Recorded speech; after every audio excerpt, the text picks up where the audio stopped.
How this man found a $22 billion hidden treasure. If you are new to this channel, please subscribe, share and like.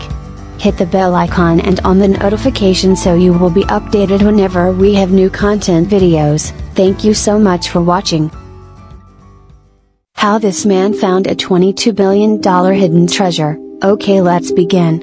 This was a photo, Roger Rojas, provided to the public as proof of finding the treasure. Under the command of the notorious General, Tomoyuki Yamashita, the Japanese military of World War II amassed a fortune in looted gold.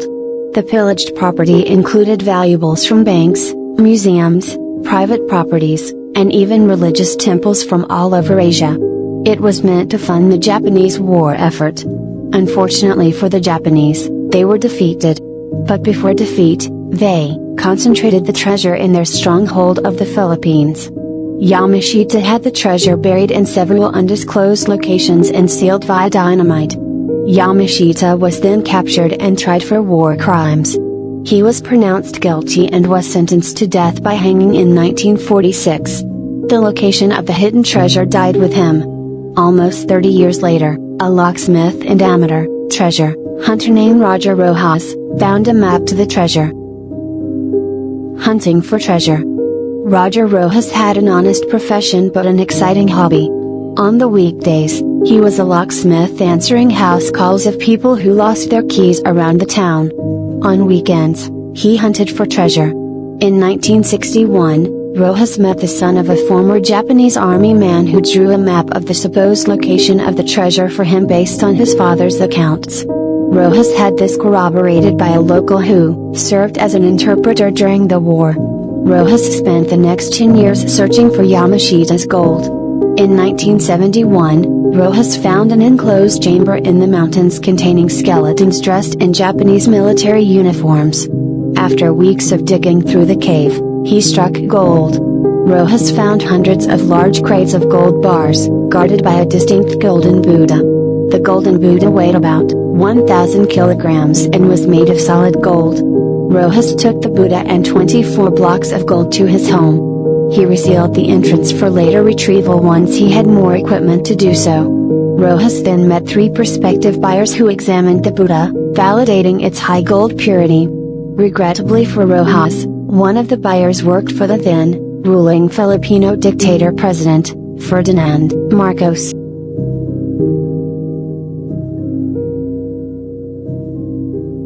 Raid and controversy.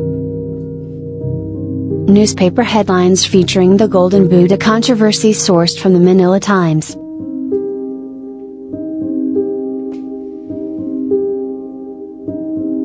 Two months after Rojas found the Golden Buddha, soldiers stormed his house.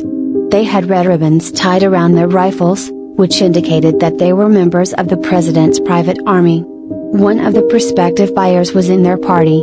The soldiers held Rojas and his family at gunpoint. They then took the Golden Buddha, gold bars, as well as personal jewelry of the household. They would have killed all of them if Rojas chose to resist. A few days later, Rojas reported the raid to authorities, but they refused to help. President Ferdinand Marcos had control of virtually every state institution at the time. This fact forced Rojas to turn the media for help. His story made it to the front page of the newspapers, and all major television networks covered it. And in an attempt by Marcos to smear Rojas's story, several articles were released claiming that Rojas was just paid off by political opposition to tell lies. The media spectacle dragged on for weeks. Then Rojas went missing from his family and the public. In captivity. A photo of Ferdinand Marcos, with the generals who enforced his dictatorship. On May 18, 1971, 3 men in civilian clothing arrested Rojas. His captors said that they were taking him directly to President Marcos for negotiations. But they took Rojas to a shoddy building and strapped him into a chair.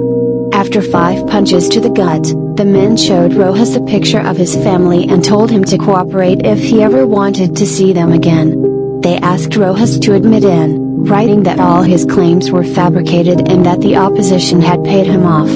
His captors also asked for the location of the rest of Yamashita's treasure. Rojas refused both demands and instantly regretted it. The men pulled out an old car battery, and attached a cable to it, having the other end placed on Rojas. They switched on the battery, intermittently electrocuting the unfortunate treasure hunter. Eventually, he yielded to their first demand. They allowed Rojas's wounds to heal before having a photo shoot as proof of his statements against Marcos's opposition. He briefly met up with his family and asked them to pray before being brought back to captivity. Soldiers took him away after 10 minutes.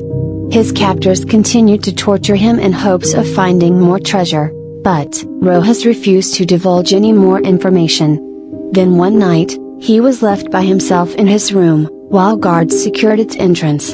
The president's men forgot one crucial detail. Roger Rojas was a locksmith.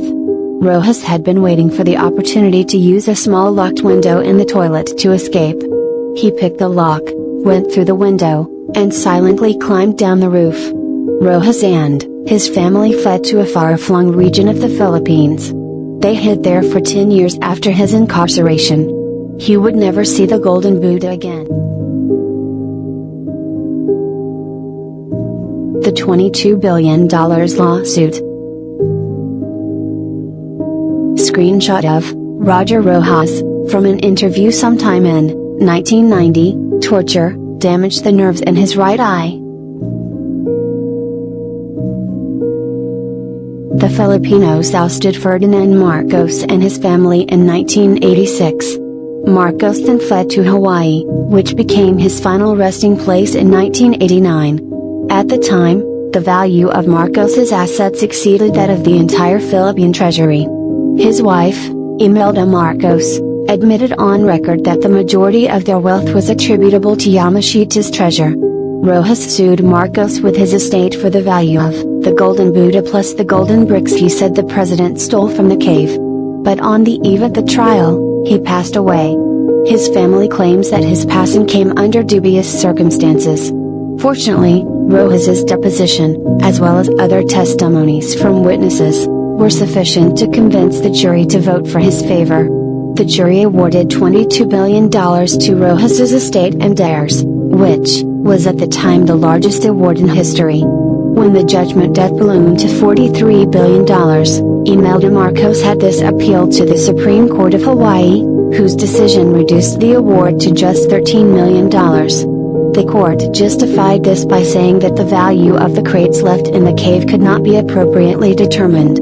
As of the time of this writing, the judgment debt has grown to $25 million due to interest. Imelda Marcos and her family, members of which have been accused of human rights abuses, have paid out only $1.4 million so far. A suit in 2019 was filed by Rojas's daughter in Manhattan to go after the former president's properties hidden in the state of New York.